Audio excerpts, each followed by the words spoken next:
Good morning, students. Your next topic is convection. We have done conduction. Conduction is occur in solids and convection is occur in liquid and gases. It is also a transfer of heat through a fluid. Fluid means liquid or gases from a region of higher temperature to a region of lower temperature.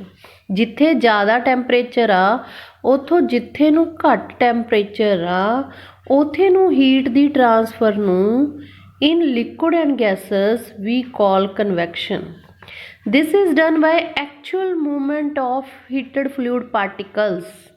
ਇਹਦੇ ਵਿੱਚ ਤੁਸੀਂ ਅਸਲ ਦੇ ਵਿੱਚ ਜਿਹੜੇ heat ਦੇ particles ਨੇ ਉਹਨਾਂ ਨੂੰ ਮੂਵ ਹੁੰਦੇ ਦੇਖਦੇ ਹੋ. ਇਸੇ ਨੂੰ ਹੀ ਸਮਝਾਉਣ ਨੂੰ ਉਹਨਾਂ ਨੇ ਤੁਹਾਡੇ ਕੋਲ ਐਗਜ਼ਾਮਪਲ ਲਈ ਆ to show the process of convection. Convection ਦਾ ਪ੍ਰੋਸੈਸ ਸਮਝਾਉਣ ਦੇ ਲਈ they have taken the example that ਉਹਨਾਂ ਨੇ ਇੱਕ ਪਾਣੀ ਵਾਲਾ ਬੀਕਰ ਲਿਆ ਅਤੇ ਉਹਦੇ ਵਿੱਚ ਇੱਕ ਕਲਰ ਪਾਤਾ, ਨੀਚੇ ਉਹਨੂੰ ਫਲੇਮ ਦੇ ਨਾਲ ਹੀਟ ਕਰਤਾ. ਜਦੋਂ ਉਹਨੂੰ ਫਲੇਮ ਦੇ ਨਾਲ ਹੀਟ ਕਰਤਾ ਤੁਸੀਂ ਦੇਖੋਗੇ ਕਿ ਕਲਰ ਦੇ ਕੁਝ ਪਾਰਟੀਕਲਸ ਉੱਪਰ ਨੂੰ ਜਾਣਾ ਸ਼ੁਰੂ ਕਰ ਦਿੰਦੇ ਆ. ਕਿਹੜੇ ਪਾਰਟੀਕਲ? ਜਿਹੜੇ ਹੀਟ ਨਾਲ ਪਹਿਲਾਂ ਸਭ ਤੋਂ ਪਹਿਲਾਂ ਗਰਮ ਹੋਣਗੇ ਉਹ ਉੱਪਰ ਦਿਸਦਾ ਹੁੰਦਾ ਨਾ ਤੁਹਾਨੂੰ, ਪਾਣੀ ਗਰਮ ਹੋਇਆ ਇਸ ਤਰ੍ਹਾਂ ਉੱਪਰ ਨੂੰ ਜਾਂਦਾ, ਠੀਕ ਆ. ਐਕਚੁਅਲ ਮੂਵਮੈਂਟ ਹੋ ਰਹੀ ਦਿਸ ਰਹੀ ਹੁੰਦੀ ਹੈ, ਸੋਲਿਡਸ ਦੇ ਵਿੱਚ ਨਹੀਂ ਦਿਸਦੀ ਕਿਉਂਕਿ ਸੋਲਿਡਸ ਦੇ ਵਿੱਚ ਟਾਈਟਲੀ ਪੈਕ ਨੇ ਪਾਰਟੀਕਲਸ. ਇਹਨਾਂ 'ਚ ਜਗ੍ਹਾ ਹੁੰਦੀ ਆ ਤਾਂ ਉਹ ਸਾਨੂੰ ਮੂਵ ਕਰਦੇ ਦਿਸਦੇ ਆ. ਤਾਂ ਕਲਰਫੁਲ ਕਲਰ ਤਾਂ ਪਾਇਆ ਤੁਹਾਨੂੰ ਇਹ ਦਿਖਾਉਣ ਦੇ ਲਈ ਕਿ ਕਿਸ ਤਰ੍ਹਾਂ ਗਰਮ ਜਿਹੜੇ ਵਾਰਮ ਪਾਰਟੀਕਲਸ ਨੇ ਉਹ ਉੱਪਰ ਚਲੇ ਜਾਂਦੇ ਆ ਉਹਨਾਂ ਦੀ ਜਗ੍ਹਾ 'ਤੇ, ਫਿਰ ਉਹਨਾਂ ਦੀ ਜਗ੍ਹਾ ਖਾਲੀ ਹੋ ਜਾਂਦੀ ਆ, ਉਸ ਜਗ੍ਹਾ ਦੇ ਉੱਤੇ ਜਿਹੜੇ ਕੂਲਰ ਪਾਰਟੀਕਲਸ ਨੇ ਉਹ ਆ ਜਾਂਦੇ ਆ. ਸਭ ਤੋਂ ਪਹਿਲਾਂ ਪਾਣੀ ਨੀਚੇ ਤੋਂ ਗਰਮ ਹੋਣਾ ਸਟਾਰਟ ਹੁੰਦਾ ਆ, ਫਿਰ ਪੁੱਤਰ ਜੀ ਉੱਪਰਲਾ ਪਾਰਟ ਗਰਮ ਹੁੰਦਾ. ਹੁਣ ਉੱਪਰਲੇ ਪਾਰਟ ਤੱਕ ਫਲੇਮ ਤਾਂ ਜਾਂਦੀ ਨਹੀਂ, ਉੱਪਰਲਾ ਪਾਰਟ ਕਿਵੇਂ ਗਰਮ ਹੁੰਦਾ ਆ?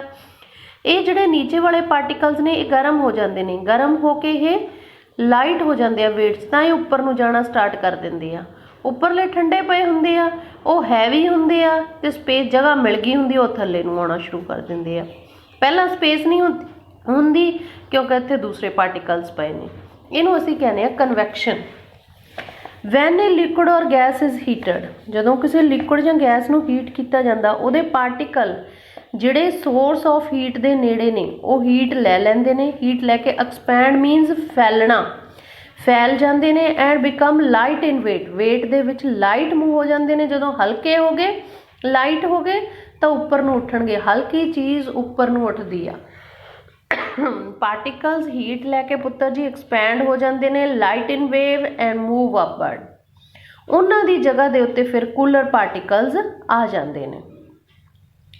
ਇਹ ਪ੍ਰੋਸੈਸ ਉਦੋਂ ਤੱਕ ਚੱਲਦਾ ਰਹਿੰਦਾ, ਕੰਟੀਨਿਊ ਤੱਕ ਰਹਿੰਦਾ ਜਦੋਂ ਤੱਕ ਸਾਰਾ ਪਾਰਟੀਕਲਸ ਇੱਕੋ ਜਿਹੇ, ਆਲ ਦਾ ਪਾਰਟੀਕਲਸ ਗੈਟ ਹੀਟਡ, ਸਾਰੇ ਪਾਰਟੀਕਲਸ ਗਰਮ ਨਹੀਂ ਹੋ ਜਾਂਦੇ. ਮਤਲਬ ਤੁਹਾਡਾ ਪਾਣੀ ਇੱਕੋ ਜਿਹਾ ਗਰਮ ਨਹੀਂ ਹੋ ਜਾਂਦਾ. Conviction can note take place in solid 'ਚ ਹੁੰਦੀ ਉਹਨੇ ਤੁਹਾਨੂੰ ਪਹਿਲਾਂ ਹੀ ਦੱਸ ਕੇ ਆਈਆਂ. ਕਿਉਂ? Because solids are fixed in their places, ਉਹ ਆਪਣੀ ਜਗ੍ਹਾ 'ਤੇ ਫਿਕਸ ਹੁੰਦੇ ਨੇ, they can note move. Gases ਦੇ ਵਿੱਚ ਸੇਮ ਕਨਵੈਕਸ਼ਨ ਹੁੰਦੀ ਹੈ. ਗੈਸਸ ਅਦਰਵਾਈਜ਼ ਤੁਹਾਨੂੰ ਏਅਰ ਦੱਸਿਆ ਸੀ ਬੈਡ ਕੰਡਕਟਰ ਹੈ ਹੀਟ ਦੀ, ਬਟ ਉੱਥੇ ਵੀ ਹੀਟ ਕਨਵੈਕਸ਼ਨ ਰਾਹੀਂ ਹੀ ਹੁੰਦੀ ਆ. Next, air expands and rises up on heating. ਇਹਨੂੰ ਐਕਸਪਲੇਨ ਕਰਨ ਦੇ ਲਈ ਮੈਂ ਤੁਹਾਨੂੰ ਦੱਸਿਆ ਨਾ ਕਿ ਪਾਰਟੀਕਲਸ ਚਾਹੇ ਗੈਸ ਆ ਚਾਹੇ ਲਿਕੁਇਡ ਆ, ਉਹ ਹੀਟ ਲੈ ਕੇ ਐਕਸਪੈਂਡ ਹੋ ਜਾਂਦੇ ਨੇ, ਲਾਈਟ ਇਨ ਵੇਟ ਹੋ ਜਾਂਦੇ ਨੇ ਅਤੇ ਮੂਵ ਅਪਵਰਡ, ਉੱਪਰ ਨੂੰ ਚਲੇ ਜਾਂਦੇ ਨੇ. ਹੁਣ ਇਹਨੂੰ ਸਮਝਾਉਣ ਦੇ ਲਈ they have done an activity ਕਿ ਏਅਰ ਹਵਾ ਵੀ ਗਰਮ ਹੋ ਕੇ ਐਕਸਪੈਂਡ ਹੁੰਦੀ ਹੈ and rises up. They have taken an example that take a burning candle. Burning candle low, place your hand over the flame. अपना हाथ flame ते रखो and take another candle. Place your hand at the side of the candle. एक हाथ ऊपर रखो, एक side ते रखो. You will feel hotter above the flame, not on the sides. ਤੁਸੀਂ ਦੇਖੋਗੇ ਕਿ ਜਿਹੜਾ ਹੱਥ ਤੁਹਾਡਾ ਉੱਪਰ ਆ ਫਲੇਮ ਦੇ ਉਹ ਗਰਮ ਹੋ ਗਿਆ, ਸਾਈਡਸ ਵਾਲਾ ਗਰਮ ਨਹੀਂ ਹੋਇਆ. ਹੁਣ ਉੱਪਰ ਵਾਲਾ ਕਿਵੇਂ ਗਰਮ ਹੋਇਆ ਆ? ਜਿਹੜੀ ਇੱਥੇ ਹਵਾ ਸੀ, ਹਵਾ ਦੇ ਪਾਰਟੀਕਲ ਸੀਗੇ, ਫਲੇਮ ਦੇ ਨਾਲ ਉਹ ਗਰਮ ਹੋਣੇ ਸ਼ੁਰੂ ਹੋ ਗਏ. ਗਰਮ ਹੋ ਕੇ ਸ਼ੁਰੂ ਹੋਣ ਲੱਗ ਗਏ ਤਾਂ ਉਹ ਲਾਈਟ ਹੋ ਗਏ ਵੇਟ ਦੇ ਵਿੱਚ. ਪਹਿਲਾਂ ਪਹਿਲਾਂ ਤੁਹਾਨੂੰ ਗਰਮ ਨਹੀਂ ਲੱਗਣਾ, ਥੋੜਾ ਟਾਈਮ ਬਾਅਦ ਲੱਗੂ। ਕਿਉਂ? ਜਦੋਂ ਇੱਥੇ ਜਿਹੜੀ ਹਵਾ ਗਰਮ ਹੋ ਗਈ, ਉਹਦੇ ਪਾਰਟੀਕਲਸ ਗਰਮ ਹੋ ਗਏ, ਗਰਮ ਹੋ ਕੇ ਫੈਲਣੇ ਸ਼ੁਰੂ ਹੋ ਗਏ, ਵੇਟ ਇਨ ਲਾਈਟ ਹੋ ਗਏ, ਲਾਈਟ 'ਚ ਵੇਟ ਹੋ ਗਏ ਤਾਂ ਉੱਪਰ ਨੂੰ ਉੱਠਣਾ ਸ਼ੁਰੂ ਕਰ ਗਏ, ਤੁਹਾਡੇ ਹੱਥ ਨਾਲ ਲੱਗੇ ਤੇ ਤੁਹਾਨੂੰ ਕੀ ਮਹਿਸੂਸ ਹੋਈ ਆ? ਤੁਹਾਨੂੰ ਤੁਹਾਡਾ ਹੱਥ ਵਾਰਮ ਮਹਿਸੂਸ ਹੋਇਆ। ਪਰ ਇਸ ਕੰਡੀਸ਼ਨ 'ਚ ਉਹਨਾਂ ਨੇ ਉੱਪਰ ਹੀ ਨਿਕਲ ਜਾਣਾ ਹੈ, ਸਾਈਡਸ ਤੇ ਆਉਣਾ ਹੀ ਨਹੀਂ। So next they have shown you conviction current and weather. ਹੁਣ ਉਹ ਤੁਹਾਨੂੰ ਅੱਗੇ ਦੱਸ ਰਿਹਾ ਕਿ ਕਨਵੈਕਸ਼ਨ ਕਰੰਟ ਦਾ ਵੈਦਰ ਤੇ ਬਹੁਤ ਇਫੈਕਟ ਆ। It plays an important role in determining the weather on land. ਧਰਤੀ ਦੇ ਉੱਤੇ ਵੈਦਰ ਨੂੰ ਡਿਟਰਮਿਨ ਕਰਨ ਦੇ ਵਿੱਚ ਕਨਵੈਕਸ਼ਨ ਕਰੰਟ ਦਾ ਬਹੁਤ ਇੰਪੋਰਟੈਂਟ ਰੋਲ ਆ। ਇਹਦੀਆਂ 2 ਐਗਜ਼ਾਮਪਲਸ ਨੇ, sea breeze and land breeze in coastal areas. Coastal areas ਦੇ ਵਿੱਚ breeze blows from land towards sea during the night. ਕਹਿੰਦਾ ਜਿਹੜੇ ਕੋਸਟਲ ਏਰੀਆਜ਼ ਨੇ ਉੱਥੇ ਜਿਹੜੀ ਹਵਾ ਚੱਲਦੀ ਆ ਉਹ ਧਰਤੀ ਕੰਨਿਓ ਸਮੁੰਦਰ ਕੰਨੀ ਨੂੰ ਚੱਲਦੀ ਆ ਰਾਤ ਦੇ ਸਮੇਂ, ਤੇ ਦਿਨ ਦੇ ਸਮੇਂ ਸਮੁੰਦਰ ਕੰਨਿਓ ਧਰਤੀ ਨੂੰ ਚੱਲਦੀ ਆ। ਰਾਤ ਨੂੰ ਧਰਤੀ ਕੰਨਿਓ ਸਮੁੰਦਰ ਨੂੰ, ਫਰੋਮ ਲੈਂਡ ਟੂ ਸੀ, ਦਿਨ ਦੇ ਵੇਲੇ ਸੀ ਟੂ ਲੈਂਡ। ਇਸ ਤਰ੍ਹਾਂ ਹਵਾ ਚੱਲਦੀ ਆ ਉੱਥੇ। that are due to convection current of air। ਹਵਾ ਦੇ convection current ਕਰਕੇ ਆ। so first of all we will do sea breeze। during the day, ਦਿਨ ਦੇ ਸਮੇਂ land absorbs more solar heat than the ocean water। ਦਿਨ ਦੇ ਸਮੇਂ sun rays ਪੈਂਦੀਆਂ ਨੇ ਤਾਂ ਜਿਹੜੀ ਲੈਂਡ ਆ ਉਹ absorb ਜ਼ਿਆਦਾ ਹੀਟ ਨੂੰ absorb ਕਰ ਲੈਂਦੀ ਆ, ਸੋਖ ਲੈਂਦੀ ਆ, ਪਾਣੀ ਹੌਲੀ ਹੌਲੀ ਗਰਮ ਹੁੰਦਾ ਆ। ਹੁਣ ਇਹਦੇ ਜ਼ਿਆਦਾ ਐਬਜ਼ੋਰਬ ਕਰਨ ਦੇ ਨਾਲ ਕੀ ਹੋਇਆ ਕਿ ਜਿਹੜੀ ਹਵਾ ਦਾ ਏਅਰ ਅਬਵ ਦਾ ਲੈਂਡ, ਧਰਤੀ ਏਅਰ ਅਬਵ ਦਾ ਲੈਂਡ ਆਲਸੋ ਬਿਕਮਸ ਹੌਟਰ। ਇਹਦੇ ਉੱਪਰ ਜਿਹੜੀ ਹਵਾ, ਜਦੋਂ ਲੈਂਡ ਹੌਟ ਹੋ ਗਈ ਤਾਂ ਇਹਦੇ ਉੱਪਰਲੀ ਹਵਾ ਵੀ ਗਰਮ ਹੋ ਗਈ, ਠੀਕ ਆ। ਐਂਡ ਰਾਈਜ਼ਸ ਅਪ, ਤੇ ਉਹ ਗਰਮ ਹੋ ਕੇ ਉੱਪਰ ਨੂੰ ਉੱਠਣਾ ਸ਼ੁਰੂ ਹੋ ਗਈ, ਠੀਕ ਆ। And cool air from the hotter air above the oceans and the air over the land rises up, and the cool air from the ocean rushes towards the land to occupy the space created by the movement of hot air, which in turn becomes hot and rises up। ਉਹ ਕਹਿੰਦਾ ਕਿ ਜਿਹੜੀ ਇਹਦੇ ਉੱਪਰ ਹਵਾ ਆ that will also gain heat। by gaining heat it become light in weight, and light in weight then it rises above। Sun rays पैन नाल धरती गर्म हो गई तो ये उपरली हवा भी गर्म हो गई, हवा गर्म हो गई तो लाइट इन वेट हो गई, लाइट इन वेट हो गई तो उपर ਨੂੰ ਉੱਠਣਾ शुरू हो गई, उपर अट के किधर ਨੂੰ जान लग गई सी कनी ਨੂੰ।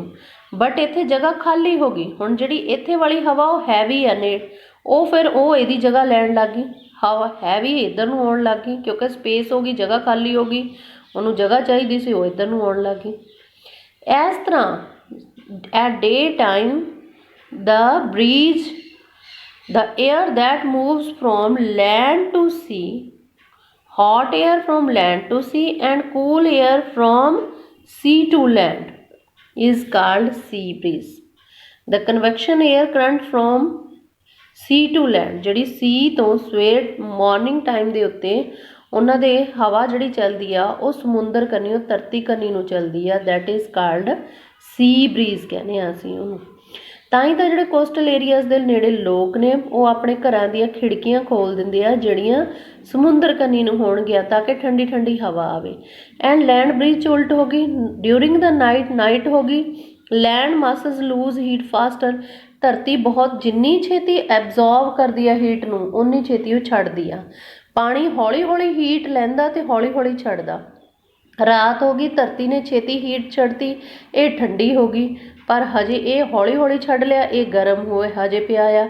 ਗਰਮ ਹੋਣ ਦੇ ਨਾਲ ਜਿਹੜੀ ਇਹਦੇ ਉੱਪਰ ਏਅਰ ਆ ਉਹ ਵੀ ਗਰਮ ਆ, ਉਹ ਗਰਮ ਹੋ ਕੇ ਉੱਪਰ ਉੱਠਣਾ ਸ਼ੁਰੂ ਹੋ ਗਈ ਆ, ਉੱਪਰ ਉੱਠਣਾ ਸ਼ੁਰੂ ਹੋ ਗਈ ਆ ਤਾਂ ਉਹ ਕਿੱਧਰ ਨੂੰ ਜਾਣ ਲੱਗ ਗਈ ਆ ਧਰਤੀ ਕੰਨੀ ਨੂੰ। ਤੇ ਇੱਥੇ ਜਿਹੜੀ ਸਪੇਸ ਬਣ ਗਈ ਆ ਤਾਂ ਲੈਂਡ ਤੋਂ ਜਿਹੜੀ ਕੂਲ ਏਅਰ ਆ ਉਹ ਕਿੱਧਰ ਨੂੰ ਆਉਣ ਲੱਗ ਗਈ ਆ, ਸੌਰੀ ਧਰਤੀ ਨਿਕਲਦਾ ਲੈਂਡ ਤੋਂ ਜਿਹੜੀ ਕੂਲ ਏਅਰ ਆ ਉਹ ਸੀ ਕੰਨੀ ਨੂੰ ਆਉਣ ਲੱਗ ਗਈ ਆ।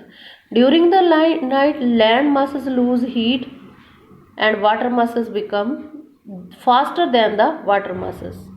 air above the ocean ਤੇ warmer ਆ than the land. So warm air above the ocean rises up. गर्म air इथों rise हो जाती है. And its place is taken by the cooler air of land. Air current land to sea in night is called, we call it sea breeze. Oh sorry, land breeze. The air currents from land to sea, ਜਿਹੜੀ land to sea ਕੰਨੀ ਨੂੰ air ਚੱਲਦੀ ਆ, that is called land breeze. land ਤੋਂ sea ਕੰਨੀ ਨੂੰ land ਆ, sea to land ਆ, ਉਹਨੂੰ sea breeze ਆ.